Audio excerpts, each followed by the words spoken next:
नमस्कार बच्चों, मैं आपकी अपनी शिक्षिका अनुराधा समयाल आज आपके समक्ष लेकर आई हूँ कक्षा छठी की पुस्तक हिंदी पाठमाला की कविता पाठ 1 की कविता मेरी भी आबा है इसमें कविता का सार लेकर। बच्चों, जैसा कि आप सभी जानते हैं कि मेरी भी आबा है कविता के रचयिता श्री नागार्जुन जी हैं। कविता की तरफ बढ़ने से पहले मैं आपको कविता के विषय में बताना चाहती हूँ कि कविता क्या होती है, कविता कहते किसे हैं, कविता को किस रूप में लिखा जाता है। तो बच्चों, कविता एक काव्यात्मक रचना होती है, यानी कवि की वो कृति जो छंद रूपी मतलब कि छंद रूपी श्रृंखलाओं में विधिवत बांधी जाती है। यानी अगर इसको आप देखेंगे तो ये पैराग्राफ में बंधी होती है। जिस तरह के छंद होते हैं, दोहा छंद आपने पढ़े होंगे, उस तरह ये छंद रूपी होती है। ये लयबद्ध रचना होती है, सुर और स्वरों के साथ इसका रिलेशन होता है। और ऐसा माना जाता है कि काव्य की सर्वप्रथम रचना आचार्य भरत मुनि जी ने की थी। अब बढ़ते हैं कविता की तरफ। कविता का नाम है मेरी भी आबा है इसमें। ये लिखी है श्री नागार्जुन जी ने।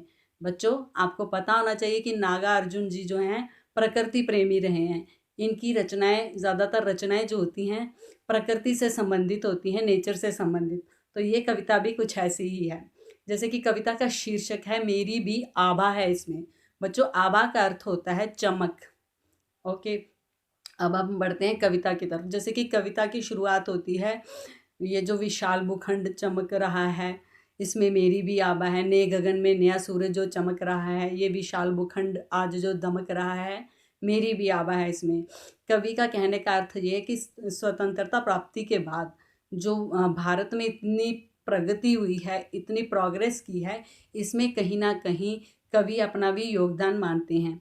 कवि ये कहते हैं कि ये जो खेत खलिहान फसलों से भरे पड़े हैं, इनको मेरे लहू ने सींचा था, मेरे खून पसीना जो इसके अंदर खेतों के अंदर बहा था, यानी मैंने इतनी मेहनत की थी तब जाके ये फसलें निर्मित हुई थी। तो मैं ऐसा नहीं कह सकता कि इसमें मेरा योगदान नहीं है, इसमें कहीं ना कहीं मेरा योगदान भी है।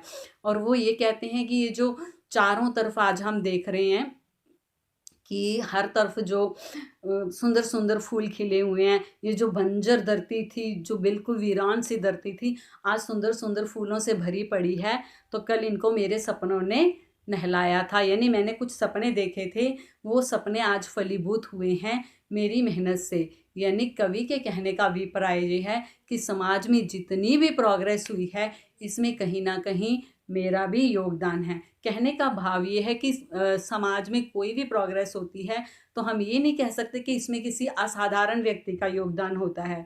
कवि खुद का योगदान बताते हुए ये चीज़ क्लियर करना चाहते हैं कि समाज के प्रोग्रेस में हर छोटे से छोटे पद पर आसीन और हर बड़े से बड़े पद पर आसीन व्यक्ति का योगदान होता है। वो फार्मर हो सकता है, वो राइटर हो सकता है। राइटर क्या योगदान देगा? समाज की कमियों को कलम के माध्यम से उछालेगा, जिससे क्या होगा, वो कमियां जब हाईलाइट होंगी, उसका प्रचार प्रसार होगा, तो हर कोई इसे दूर करने का प्रयास करेगा, है ना। फार्मर क्या करेगा? जैसे अनाज की कमी होगी तो वो खेतों को अपने खून पसीने से सींचकर फसलों को उगाएगा, है ना, जिससे समाज में जो भूखमरी की समस्या होगी वो हल होगी। इसी तरह आप देख लीजिए, जो जितने छोटे बड़े वर्कर होते हैं वो अपना योगदान देते हैं, तभी हमारा ये समाज जो है चमकता हुआ साफ सुंदर दिखाई देता है।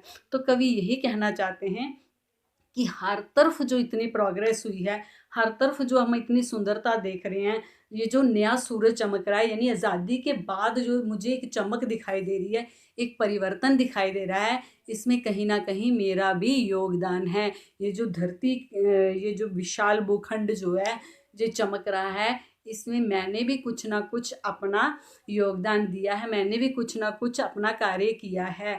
कवि कैसे कार्य करेगा, मैं फिर से बता देती हूँ, अपनी कलम के माध्यम से, है ना, किसान खेतों के माध्यम से।